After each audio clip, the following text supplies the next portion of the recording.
in 3, 2, 1, go.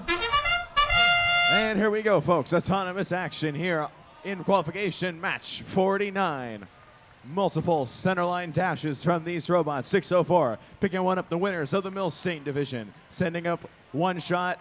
Can they make it more? Yes, they can. The Red Alliance has the lead as the drivers take their controls. 51 to 34. Quicksilver already at their source, shuttling notes downfield for their partners.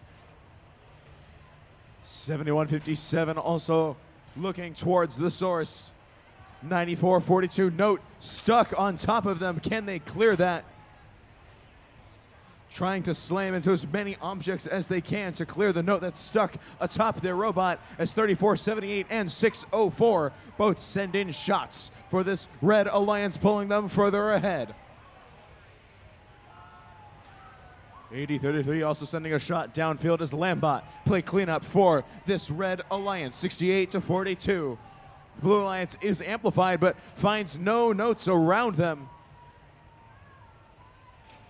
Miso Mechanics already back at the Blue Alliance amp, trying their best to send one through. Amp not cooperating perfectly. There we go, getting one through.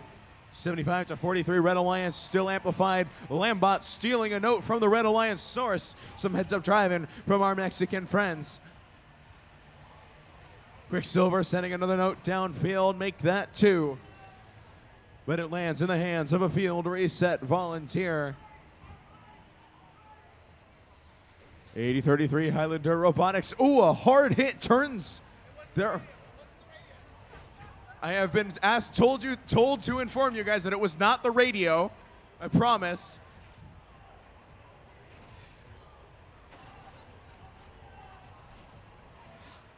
(94-42) still making their way back across the field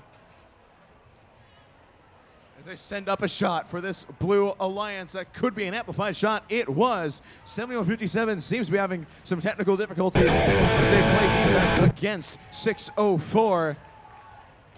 Eagle Force now making their way towards the Blue Alliance side of the field. Human player high notes now entering the field.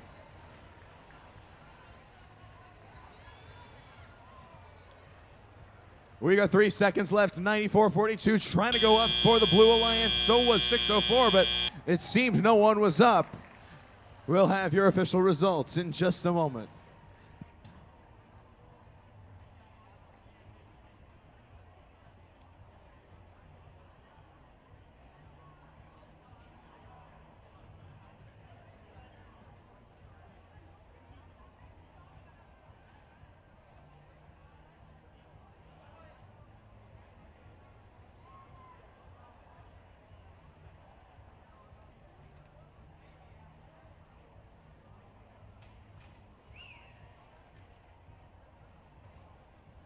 And our scores are in for that match. It's going to be your Red Alliance taking this one 101-70. Both alliances picking up an additional ranking point in that match.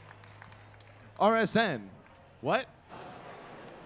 Red Alliance there just at the last second, getting those last couple of notes that they needed for that melody ranking point. Had to pick it up right at the end there when Highlander Robotics stopped moving in their opponent's stage zone. Yeah. Very, very tricky there. Probably one of the worst places that your robot can stop working is in the stage. Maybe, in front of the amp, in one of the feeder zones. Also, some of the not great places to be. But that's part of playing these matches with random partners, right? You got to overcome a number of different challenges to be able to execute and win the match finally. So Red Alliance getting 3 ranking points. They're missing out on that ensemble, but they proved themselves pretty resilient as that match did not go to plan. Upcoming in qualification match 50, we have our other rookies at this event, Link. They're paired up with Aimbot, winners of the Pacific Northwest District Championship. Yeah, meanwhile, over on Red, we've got Team Valor coming in all the way from Texas and the Hawaiian Kids from Hawaii. Hawaiian Kids, the robot, they've been getting, we've said this before, they've been getting better each match that they play with it. This is a brand new robot for this event. And it's getting up there. Their stats show that the robot is a lot better than their rank. They just had some tough breaks, some tough falls here and there. So I think that the Red Alliance has a great chance with the Millennium Falcons of putting up a lot of points if they can execute to it. So we look at the Blue 1 and Red 3 human or driver stations, because those are the ones that are closest to the amp. You have the best view of that.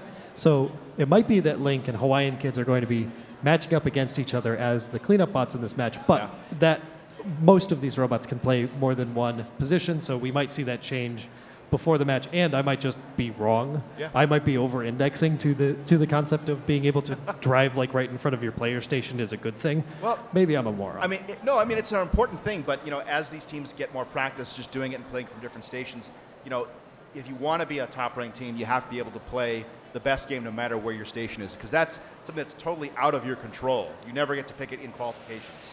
But I think in this match we're going to see a few fewer stage points than we've seen in other matches. Not a lot of trap capability here, but maybe these teams will prove us wrong. Let's go down to the field for introductions for qualification match 50.